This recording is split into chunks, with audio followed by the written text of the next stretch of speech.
DFA has facilitated the repatriation of 16,682 OFWs, of whom 13,213 are seafarers and 3,469 are land-based. Sa DFA na walang tigil na tumutulong sa ating mga kababayan sa ibayong dagat, maraming salamat po sa inyong lahat. Aside from this development, starting tomorrow, the Eva Macapagal Super Terminal in Pier 15, which was converted into a COVID-19 treatment facility, will now be fully equipped with medical requirements for the treatment of COVID-19 patients and will be ready to accommodate persons who are showing mild symptoms. Isa lang po ito sa mga pasilidad na naihanda para sa mga kababayan natin na natamaan ng COVID-19. As of April 18, a total of 3,052 quarantine facilities for PUIs and mild COVID-19 cases with 211,474 beds have been established nationwide. This does not include the mega quarantine facilities or We Heal as One centers such as the ASEAN Convention Center, the NCC Athletes Village, the New Clark City NGAC, which together provide close to 2,000 additional beds. Bukod po sa quarantine facilities, tuloy po ang pagtutok ng gobyerno sa pag-expand ng ating testing capacity. As of today, we have a total of 17 testing laboratories nationwide, including the Philippine Red Cross facility, which we are inaugurating today. Aside from these, 40 more facilities are already in the pipeline for accreditation by the Department of Health. And we are confident that we will be able to quickly add to the 55,465 individuals we have tested to date. The DOH recognizes that our frontliners need the proper equipment to allow them to perform their tasks without getting sick. As of April 18, the DOH has facilitated the delivery of the following medical supplies to various health facilities nationwide: 10,018 units of alcohol, 79,050 coveralls, 615,010 masks, 9,000 face shields, 140,000 gloves, 74,775 goggles, 113,300 head caps, and 30 non-invasive ventilators. Para naman po sa atin na kailangan manatili sa sariling tahanan sa kalagitnaan ng ECQ, huwag po kayong mag-alala. Sinisiguro ng Department of Agriculture na sapat ang ating bigas at essential food items tulad ng manok at baboy. At present, the Department of Agriculture is undertaking efforts to ensure a sufficient supply of rice by the end of June, equivalent to around 18 million metric tons of rice, which is sufficient for 84 days. 1.95 million metric tons of chicken that is sufficient for 62 days. And 1.12 million metric tons of pork. Sa madaling salita, may pagkain po tayo at di po tayo maubusan ng supply sa ating mga merkado. Para naman po sa mga disadvantaged families, iniulat ng DSWD na namamahagi na po sila ng 445,580 family food packs sa ating mga LGUs at meron po silang stock na 384,426 family food packs sa DSWD warehouses sa buong bansa. The government continues to prioritize efforts to provide our people with the financial assistance needed to ensure that everyone can secure the basic necessities during the ECQ. Ayon sa DSWD, nakabigay na po sila ng emergency subsidies sa 4,597,854 low-income and 4-piece families, katumbas ng 25.54% ng 18 million target beneficiary families. But more than 90% na po ay naibigay, na download, na release sa iba't ibang mga LGUs. Kaya sa puntong ito, hinihintay po namin ang accomplishment report ng mga LGUs na nakatanggap na nung emergency subsidy program para ipamahagi sa kanilang mga constituents. So, reminder lamang sa LGUs na i-transmit na ang inyong mga accomplishment reports. Bukod po dito, nag-aabot din ang DA ng ayuda sa ating mga magsasaka.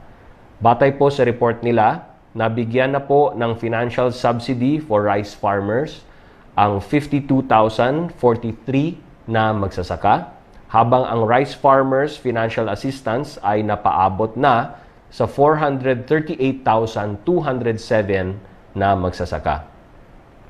Nung isang araw, nabanggit po natin na magbibigay po ng ayuda ang gobyerno sa 3.4 milyong empleyado ng 1.5 milyong small businesses nationwide na apektado ng quarantine. Sa Small Business Wage Subsidy Program, may matatanggap na 5,000 hanggang 8,000 na peso bawat empleyado kada buwan na ibibigay sa loob ng 2 buwan. No? So, 5,000 to 8,000 pesos bawat empleyado.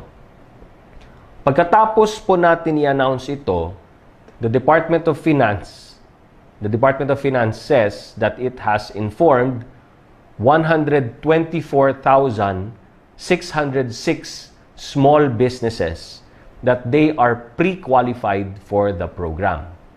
Inulit po namin ang anunsyo sa mga maliliit na negosyo na bukas na po ang application para dito at inaanyayahan po namin kayo na mag-apply para makuha ng inyong mga empleyado ang benepisyong ito.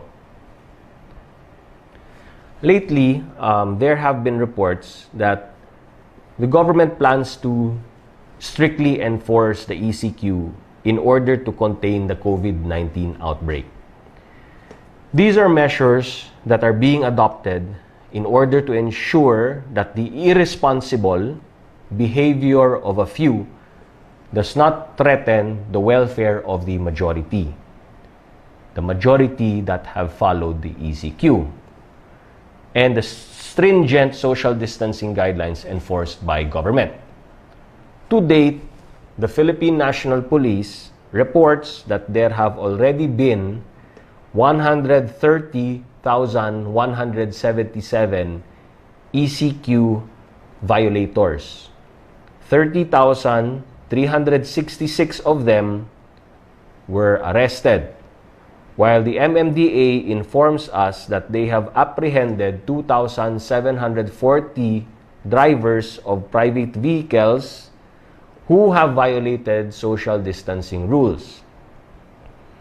Mga kababayan, these are not trivial violations.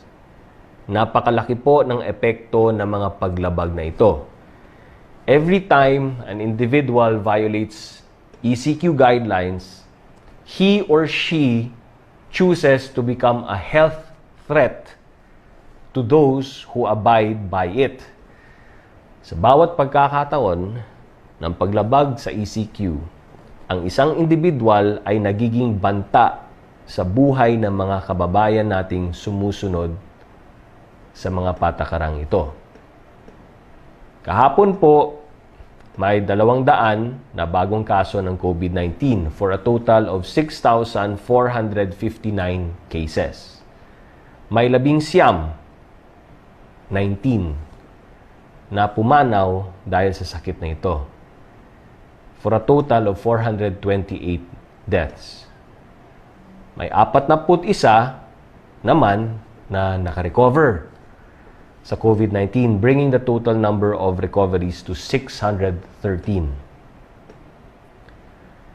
Kasama po sa pumanaw kahapon si former Senator Hiherson Sani Alvarez. We join his family in mourning the passing of a respected national figure who served our country in various capacities, both in the legislature and in the executive department. This pandemic has exacted a heavy toll on our country. Lives have been cut short. Loved ones have been taken from us. Never in our lifetimes have we faced a public health threat of this magnitude. Yet, neither have we, individually or collectively, been in such a position to directly influence the course of events. Sa madaling salita, meron pong pagkakataon na bawat isa po sa atin ay may magagawa para masugpo itong pandemic na ito. Kaya bahay muna, buhay muna. Lahat po tayo makakatulong sa laban na ito. Together and with God's grace and mercy, we will beat COVID-19, and together we heal as one. Maraming salamat po. Babasahin ko na rin yung mga katanungan mula sa mga kaibigan natin sa media. Dahil hindi ko po nabasa ang mga katanungan nila kahapon, gawa nung Iatf meeting, babasahin ko na rin po yung mga questions nila yesterday. From Daniel Manalastas, PTV, House Appropriation Chair Eric Yap is suggesting na ibalik daw ang POGOs for tax purposes in a work-from-home setup. Then yung funds daw na makukuha, pwedeng magamit for COVID-19 response. Ano pong tingin ng Iatf dito? Hindi namin pag-usapan ang POGO directly, no? Kahapon. Pero baka naman sa Iatf meeting namin tomorrow, baka isa yan sa mga pag-uusapan namin. From Maricel Halili, TV5, my audio of a woman circulating in group chats. This woman is asking people once again to buy their groceries because the president will declare a total lockdown either Monday or Tuesday. Please clarify. Hindi po totoo yan. At dinadaan na po sa forensics yung audio clip na yan. From Joseph Morong, GMA7, how can we contain the virus? Meaning, prevent the spread of COVID in a modified lockdown situation. Pag na-announce na po namin kung ano yung setup, then we will explain further kung ano yung magiging mga hakbang, mga do's and don'ts at mga bagong guidelines under the new rules after April 30. Can you address some of the voice clips going around about a total lockdown? Gaya ng sinabi ko, hindi po totoo yan at dinadaan na po sa forensics yung voice clip na yan. Can we get a definitive statement on 1. Will the President declare martial law? No. Nasabi na rin ng AFP yan, spokesperson ng AFP, PNP, pati si Secretary Lorenzana already spoke about that. 2.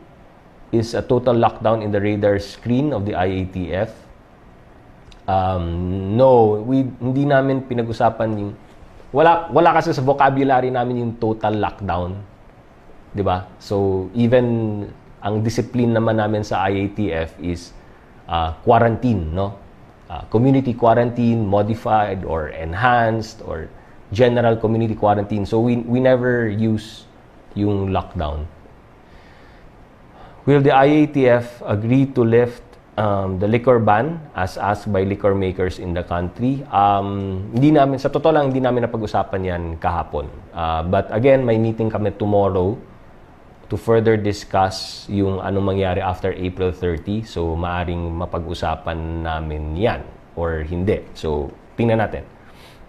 From Chris Jose of Remate Online, kinumpirma na po ni Yorme Isko na magpapatupad ng lockdown sa Sampaloc area.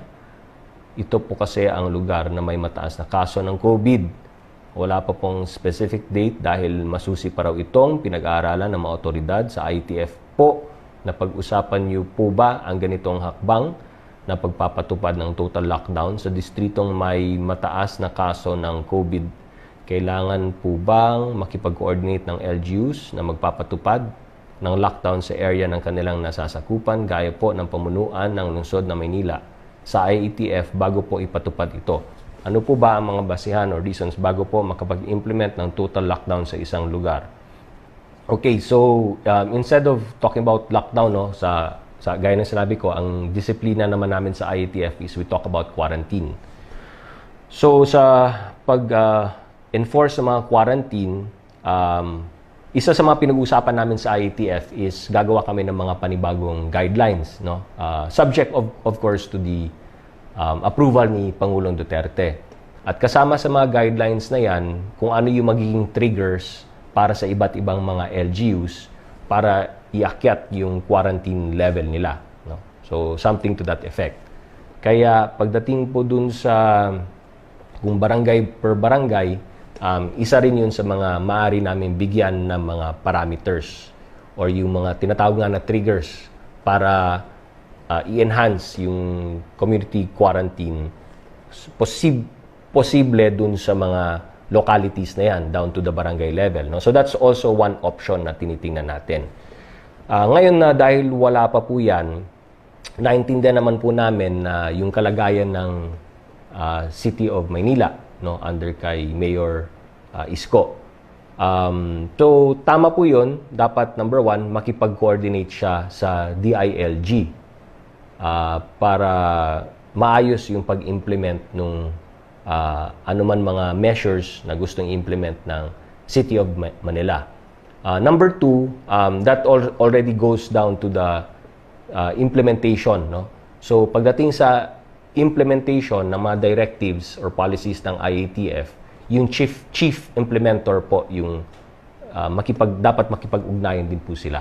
So kay Secretary Galvez. Yun. So Secretary Anyos and Secretary Galvez. But I know both of them are already aware of the predicament of Mayor Isko, and I believe na nagko-coordinate na yun sila with Mayor Isko. From Jen Kabiling, how will the government enforce quarantine rules in subdivisions and residential buildings amid reports some residents violated the rules and gathered in common places like pools and clubhouses? So yun, yung implementation is up to the LGUs, no? Nasa responsibility ng mga LGUs to enforce whatever directives na binibigay ng IATF or na mga patakaran ng mga LGUs based din dun sa guidelines ng IATF. Do the policemen have authority to go inside these subdivisions and residential buildings to implement quarantine protocols? Again, we will leave that to the implementation of the chief implementer together with the DILG kasi sa kanya yung jurisdiction ng mga kapulisan together with the LGU dahil sila po yung nagko-coordinate as far as enforcement of laws are concerned at kasama rin po yung enforcement ng mga ordinances and executive orders ng LGUs. Number two, will the government heed the appeal of alcohol beverage makers to lift total liquor ban? Again, hindi namin napag-usapan kahapon, maaaring mapag-usapan namin tomorrow sa IATF meeting. From Trisha Terada, CNN Philippines, what is IATF's assessment of government response more than a week before quarantine period ends? Actually, kung nakikita nyo, no, at marami na rin siguro even sa private sector ang nagsasabi na we've been able to slow down, no, slow down the infection rate ng COVID-19. So, kung titingnan mo, yung rate of doubling natin is, well, in some studies, comparing the Philippines to other countries, we are between 5 to 10 days. We double, ang cases ng COVID-19 double every 5 to 10 days na. No? Because some countries ay nagdo-double every 3 days. Yung iba, nagdo-double between 2 days to 3 days. No? Tayo, ang Pilipinas, nandun na tayo sa segment na nagdo-double yung cases natin doon every 5 to 10 days. Yung sinasabi naman na R0 natin is presently, I think our R0 is 3. Meaning to say, one patient infects 3, no? If I'm not mistaken here. Wait, let me check, no? So yung R0 score natin is 3 right now. So in terms of yung pag-slow down ng mga infection rate ng COVID-19, na ma-manage na po natin. So yun yung isa sa mga basis na tinitingnan natin in which gives us more confidence dun sa pagde-decide natin on what to do after April 30. So what do we expect in the next 10 days? Well, the next 10 days, as far as Iatf is concerned, tuloy-tuloy pa po yung aming mga meetings because kahapon po, nung sa pagkakaalam ko, nung nag-present po yung members ng Iatf to the President, hindi pa po nakapag-decide si Pangulong Duterte kung anong gagawin after April 30 at binalik niya muna sa Iatf ang pagpapatuloy ng aming discussions doon para mas mabibigyan namin si Pangulong Duterte ng more options that he can take a look at. So, that's one. Number two, magkakaroon tayo ng mas malawak na mga testing, especially sa NCR. In fact, today, Tuesday, magkaroon ng inauguration dun sa Philippine Red Cross, no? Para to show to the public that we are increasing our our testing capacities. So yun, and then habang ine-expand natin yung testing capacities po natin, mas makikita natin within the next 10 days yung how many more yung infection rate natin, mas makikita rin natin yung ating well, recoveries. We hope to be able to increase pa our recoveries and decrease yung mga deaths natin. So lahat yan will play a big factor as we continue to monitor, no? Para matulungan din tayo sa paggawa ng desisyon na pwede naman namin ipakita kay Pangulong Duterte for him to choose yung options niya. Nawala ako.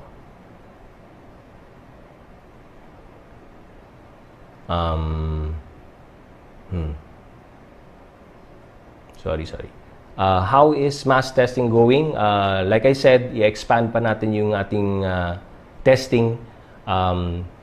Remember, may mga cartridges na po tayo. Apart from the PCR lab-based test natin na in-expand natin, like I said, we already have 17 laboratories, 40 more in the pipeline.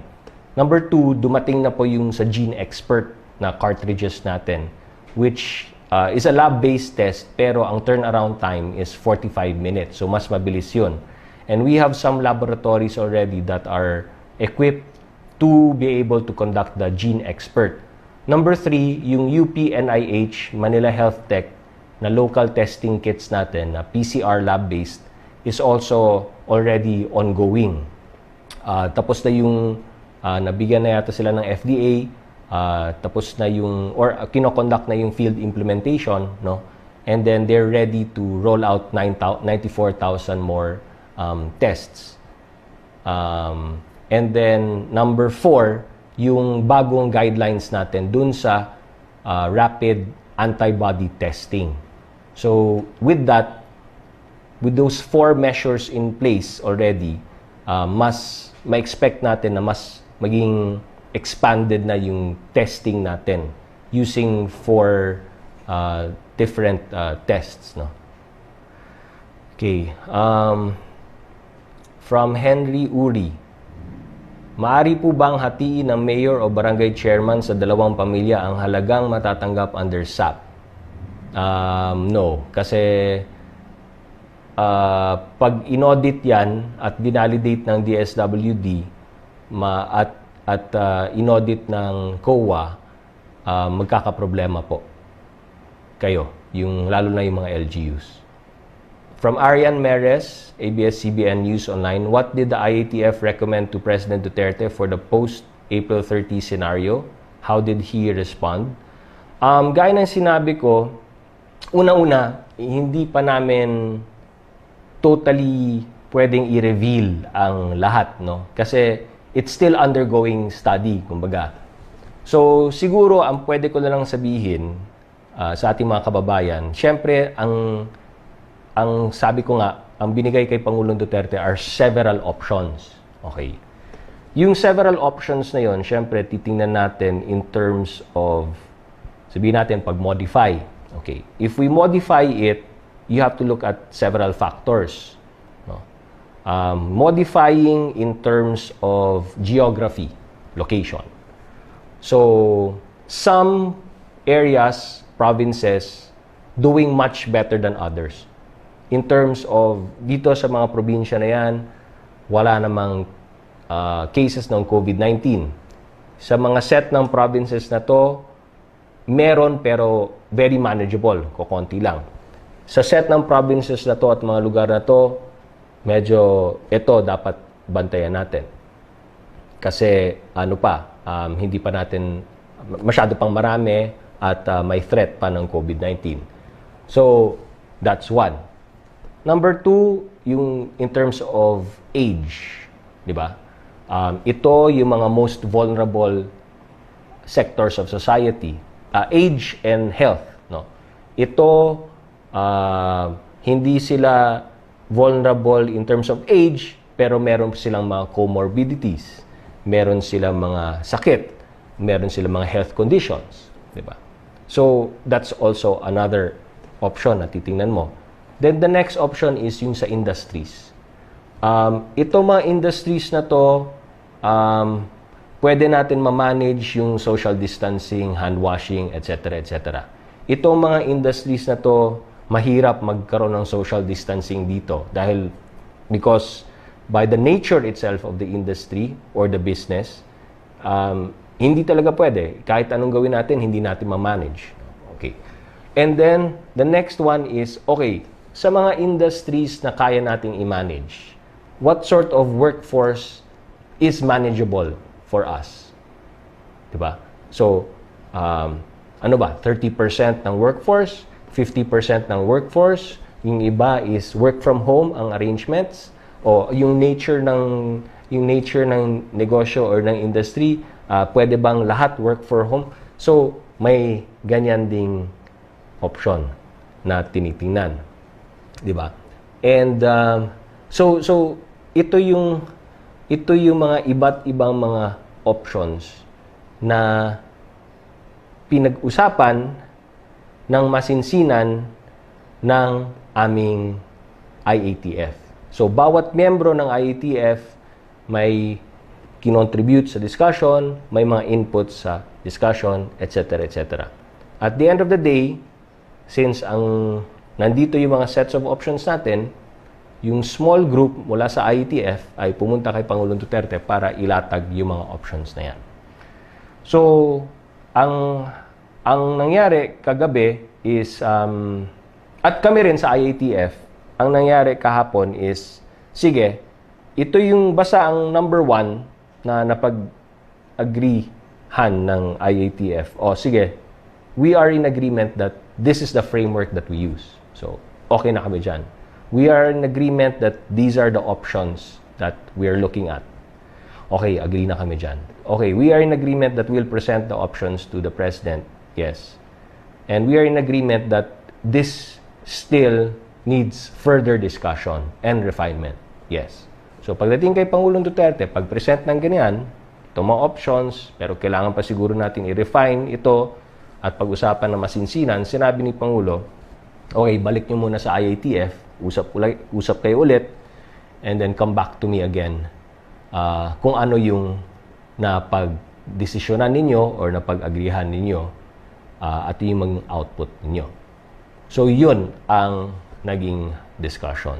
Kaya today, ang mangyari sa amin today is bawat isa sa amin na mga miyembro ng IATF will continue to look at all of these options and study all of these options para pagbalik namin tomorrow, and some of us will engage some of our stakeholders, para pagbalik namin tomorrow, we will come back with ano yung aming panibagong inputs based on sa options na yun.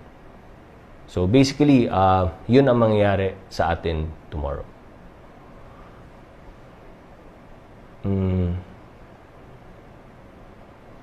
Okay. From Francis Wakefield Daily Tribune. Sabi ni Secretary Roque, wala pa raw desisyon kung extended na ang ECQ after the meeting by the IATF last Monday.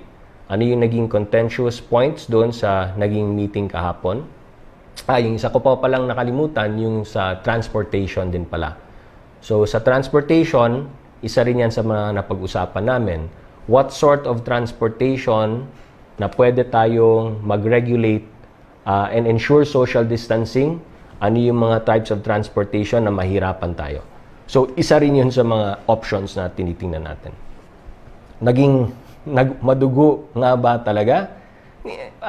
Define madugo. Naging extensive discussion. Kasi lahat kami, siyempre lahat ng mga secretaries representing their respective jurisdictions, their respective mandates. So siyempre, pagdating sa discussion, meron kang inputs based dun sa discussion mo with your stakeholders and based on your own mandate and jurisdiction.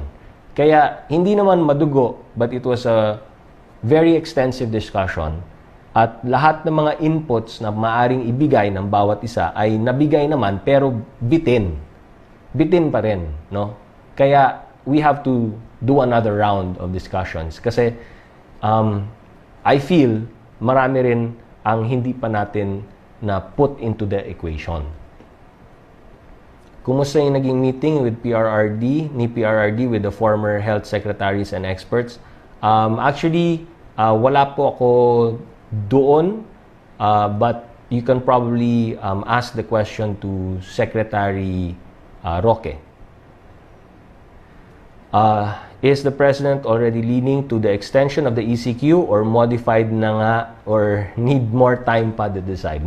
Need more time, basically. So, binalik sa IATF for more extensive discussions. Then we'll come back to him with ano yung output ng aming continued discussions. From Rose Navenario Hataw. Good AM. Bakit po ang Land Bank walang pinatutupad na moratorium on loan payment samantalang government-owned bank ito? Maraming salamat po. Marami pong binigay na or pinatupad na moratorium ang Land Bank, no? In fact, basahin ko lang, no? And ang Land Bank of the Philippines payment moratorium so far has actually benefited 9,161 credit card holders with waived penalties and 3,362 card holders with deferred annual membership fees. The payment moratorium of Land Bank has also benefited 210,988 salary loan borrowers with amortization due, meaning principal and interest. it has also benefited 712 loan accounts nationwide with principal and interest due, and 25,444 agrarian reform beneficiaries or ARBs, covering 43,100 hectares of agricultural land on amortizations due. And the Land Bank of the Philippines also extended a 30-day grace period to all its borrowers under the Speed PUV program. So these are the accomplishments po ng Land Bank in terms of yung kanilang tulong tungkol dito dun sa moratorium na sinasabi. From Belia Cariaso of Bandera, the WHO said worst is still ahead as it warned countries on easing restrictions. UP also came up with statistics on the possible spike of COVID cases once lockdown is lifted after April 30. There is also a projection that Asia might become the epicenter of the pandemic. Given warnings from experts, will the government still proceed with the lifting of ECQ or further extend the lockdown? Kaya naman po, mga kababayan, ma-appreciate po natin kung gaano kahirap yung magiging desisyon po ng ating Pangulo. Kaya yung IATF po ay ginagawa ang lahat para po mapag-usapan ng masinsinan ang lahat ng mga aspeto ng anong gagawin after April 30 at ano yung possible best scenario decision at set up na gagawin natin after April 30. That being said, I'd like to assure the public also that we are also mindful of the guidelines being issued by the World Health Organization, no? Kaya nga po, lahat ng mga decisions ng IATF ay nire-refer pa rin namin lahat ng yan doon sa mga guidelines ng WHO. Now, so, ano yung mga WHO guidelines as far as yung sinasabi nga nila na hindi pwede bigla-bigla ang pag-lift ng lockdown or quarantine or community quarantine, no? So, we are mindful of the following guidelines. Number 1, sabi ng WHO, kailangan you have to make sure that the COVID-19 transmission is controlled in those areas, no? Before you even consider yung lifting, no? So COVID-19, number 1, COVID-19 transmission is controlled. Kaya kami, kasama sa parameters natin, tinitingnan natin yung epidemiological curve, rate of acceleration, rate of deceleration, etc., etc. Number 2, public health capacities and systems in place to identify, isolate, test, trace, and quarantine, sabi ng WHO. Kaya nga po, tayo sa Pilipinas at yung IATF, mindful of this, ang ating objective ngayon is test para ma-identify, isolate. Kaya nga po, binasa ko, we already have 200,000 plus beds ready nationwide, no, to be used for isolation, no?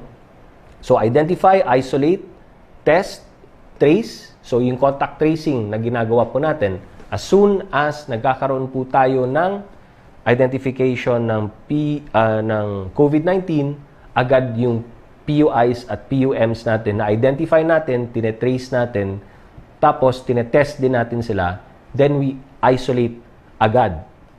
So, kasama rin yan sa ating mga protocols. And we have the staysafe.ph app that helps us also dun sa contact tracing. Diba? And quarantine. Okay. Number 3, minimize outbreaks in high vulnerability. Kaya, isa sa pinag-uusapan namin sa IATF, ano ba yung provinces na mataas pa ang bilang ng COVID-19? Ano yung medium? Ano yung zero? So, tinitingnan namin lahat yan. Then, yung vulnerabilities in terms of age. Sino yung most vulnerable sector? Sino yung hindi? Doon sa hindi vulnerable na age sector, sino naman yung may comorbidities? Sino naman yung may health issues? So, kasama yan sa mga pinag-aaralan ng IATF. And then, in workplaces that we will allow to operate, kailangan ng physical distancing, hand washing, etc. Kaya sabi ko sa inyo, isa sa tinitingnan ng IATF, ano bang industries ang pwede magkaroon ng physical distancing measures? Diba? At doon sa mga workplaces na yon, napapayagan natin, ano naman po ang percentage of workforce na i-allow natin just to ensure na may physical distancing. Diba? Then, number 5, minimize importation. So, ito rin, pinag-uusapan natin. Importation, and when we talk about importation, paano yung importation in the context of from other countries, yung inbound. Kaya, IATF, laging binabasa namin, di ba? Yung ano yung mga protocols. Ang latest protocol natin, lahat mag-rapid test kit. Lahat i-undergo sa rapid test. Lahat ng mga OFWs, lahat ng overseas Filipinos. Ira-rapid test na po natin. So, that's one aspect, imported from out of the country. What about in the country? Meaning to say, province to province. Anong protocols yung ilalagay natin, especially to ensure na yung mga walang COVID ay mananatiling walang COVID. Yung mga medium na lang, meaning say may COVID pero manageable, na hindi aakyat. No? And then of course, yung controlling doon naman na mataas ang bilang ng COVID-19. Na to make sure na galing doon, hindi pupunta sa mga areas na na-control na at doon sa areas na wala pa. At kung may ganyan bang klase, ano ba ang guidelines and protocols natin for that?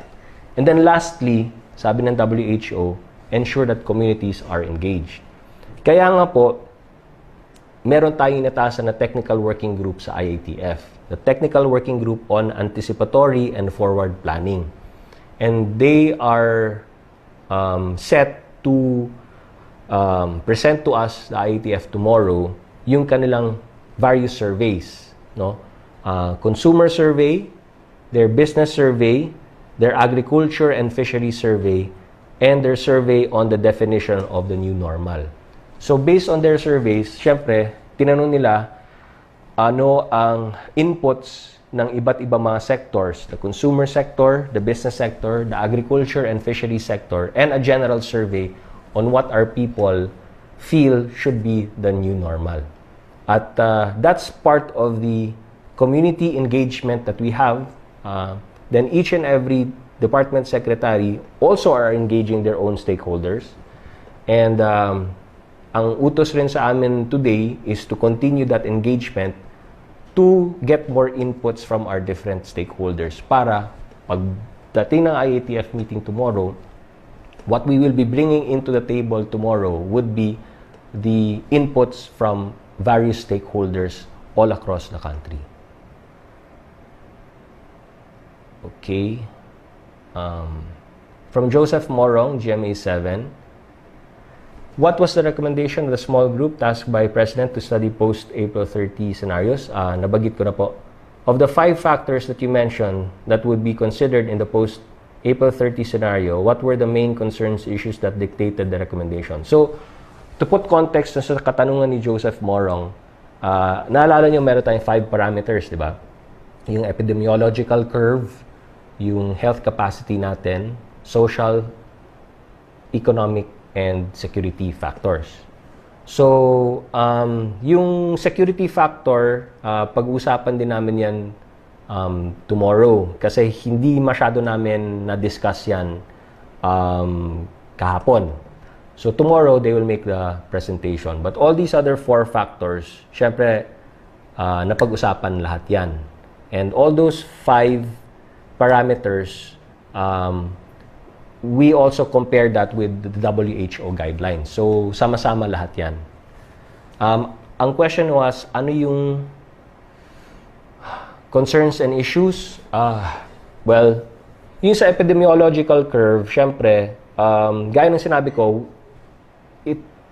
it appears that we're able to control it naman, no? The rate of increase is not that high anymore. We're doing more testing, so we're getting a better, clearer picture of where we are now. And I'd also like to announce that, remember before I was saying na ang lumalabas sa mga tests natin is that out of all of the tests that we're conducting, about 17 to 18% yung nagpa-positive. And then remember, I told you, nung nag-expand tayo ng testing, from 16 to 17% na being tested, from all of those being tested, naging 16 to 17 ang, 17 to 18 ang positive. I mentioned na when we expanded, naging 15 na lang. 15% na lang ang tinetest natin, ang lumalabas ng positive. Pero sabi ko, well, it's too early to tell kasi ano pa naman that's just one slide. But remember, we've been increasing our testing capacity. And it appears that as we expanded our testing, it has now gone down to 13%.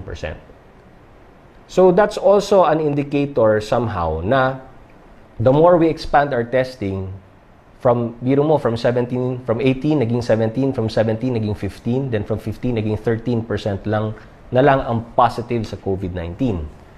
So also gives you somehow a picture that we're able to control. So based on that parameter, syempre ang takot natin is if we lift it or open or modify, those numbers could go up. Diba? There's that risk. So you have to look at the risk. So there were models that were created. And the model is, mas magiging kampante tayo to modify if our testing gets even more expanded. Meaning to say, we can go on a modified quarantine. We will be more confident of going to a modified quarantine if our testing capacity is expanded even more. So the more we expand our testing capacity, the more we have confidence in modifying the quarantine.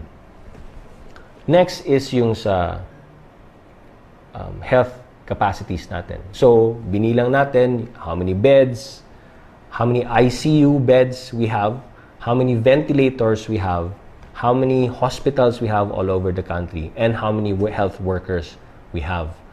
To give us a sense na this is the maximum health capacity natin right now.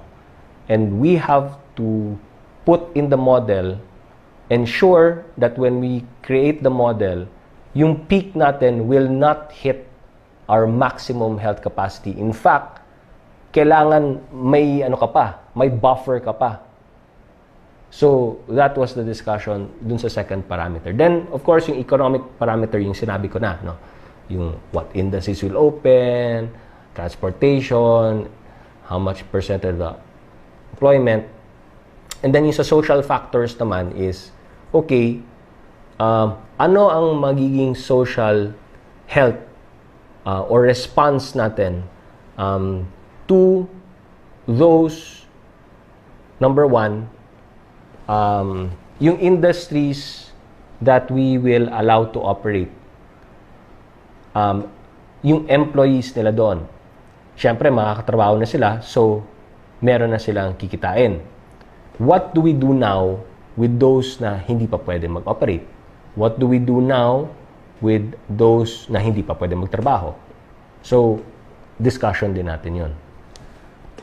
So, yun, no? Ganun ka extensive ang mga discussions namin dito sa IATF. What do you think are the repercussions, implications of the recommendation? So, I guess I already talked about that. From Trisha Terada, CNN, Philippines. 40 health workers from RITM have been infected. Has the task force found out how this happened? We're waiting for word on from the RITM and the DOH, to advise us. If not today, maybe tomorrow, we'll get a clear picture. So, how does the IATF and DOH plan to resolve possible backlogs? Well, that's why I said yung 17 subnational laboratories, very important that they will begin, that they've already begun their testing. So even if the RITM has limited already their testing because of the 40 health workers ng RITM that was infected by COVID-19, and that just goes to show how dangerous, no? Kaya hindi pwede basta-basta na lang tayo mag-accredit ng laboratory. Because again, the exposure to the COVID-19 virus is just, it's too great. So the backlog will be resolved through the 17 subnational laboratories that are operating right now. Ngayon, yung sa RITM, of course, we're taking care of the health of these health workers and nursing them to full health, no? But just like to assure the public that yung pag-limit ng operation or pag-downscale ng operation ng RITM is temporary. So we need to find health workers who are healthy, obviously not infected, who can come in to the RITM so that we can ensure that the RITM goes back to normal operations while we take care of the health workers ng RITM who were infected by COVID-19. From Belia Carriazo of Bandera, clarification sa Iatf ID issued by IPC. Kailan na lang siya pwede gamitin at required na ba lahat na may exemption na kumuha ng rapid pass? Anong dahilan bakit nag-decide na wag nating gamitin ang Iatf IDs? This is now sa realm ng implementation. So I will have to refer you to our National Task Force COVID-19 Chief Implementer Secretary Galvez. From Ace Romero, Philstar, what prevented the President from coming up with a decision? What were the contentious points during yesterday's meeting? Well, it's not an easy decision to come up with, basically. And we, number one. Number two, we still have time. So we still have time for the President to give his decision, no? In fact, we're looking at the entire week, this week, to give the President some leeway and time to make up decision. Kasi April 30 is next week pa naman eh. So, kaya nga, inumpisahan namin ang meeting namin ng Monday ng Iatf to talk about this nga because we anticipated that it's not an easy decision to make. Really, it's not. Kahit kami sa Iatf, we're trying to put in as much meat and details into the several options that the President has. Because ultimately, syempre, i-guide namin siya na itong options na to, ito ang magiging effect niyan. Itong option na to, ito magiging effect niyan. So, yun lang yung gusto makita ni Pangulo. Na kailangan pa namin pag-usapan para mas malagyan pa namin ng karagdagang detalye. Para pag pakita namin sa kanya na ito yung, ganito yung decision points mo, Mr. President, at ito yung magiging repercussions niyan. Ito yung magiging effect niyan. Yun. So we just need to put more meat into the possible decision points of the President. So that's the last of the questions. Kaya sa mga may-ari o gumawa ng mga material na ginamit namin para sa slides kanina. At sa mga nakalipas na pressers, maraming salamat po sa inyong tulong sa pagpapaintindi sa ating mga kababayan tungkol sa pinapahayag natin dito. Sa ating mga kababayan, maraming salamat po sa inyong pakikipagtulungan sa inyong pamahalaan. Gaya ng sabi namin na pabalik-balik, kayo po yung first line of defense, kaya bahay muna, buhay muna. Huwag po kayong maniwala at magpakalat ng mga impormasyon kung ito ay hindi beripikado at hindi nagmula sa mga ahensya ng gobyerno. May katumbas pong parusa ang mga gumagawa nito. Sa ating mga kasama sa pagpapalaganap ng tama at napapanahong impormasyon sa iba't ibang media outlets sa TV, radyo, dyaryo at online na naka-hook up po sa amin ngayon. Maraming salamat po. Salamat din sa Google Philippines, Facebook Philippines at YouTube. Thank you din po. So, salamat din sa CNN for continuing our TV broadcast. So mga kababayan, siguro sana maunawaan po natin na hindi po madali ang desisyon na ito, lalong-lalo na po para kay Pangulong Duterte.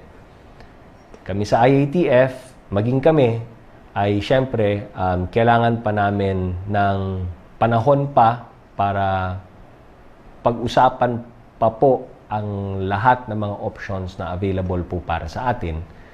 At para makipag-ugnayan po kami at malaman din po ang mga inputs mula sa iba't iba nating mga stakeholders at iba't ibang mga communities po natin.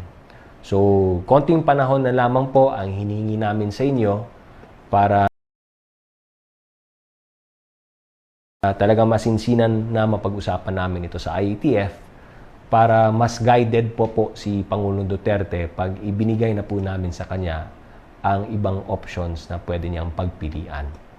Ano man ang maging desisyon ng ating Pangulo, sana po suportahan natin lahat.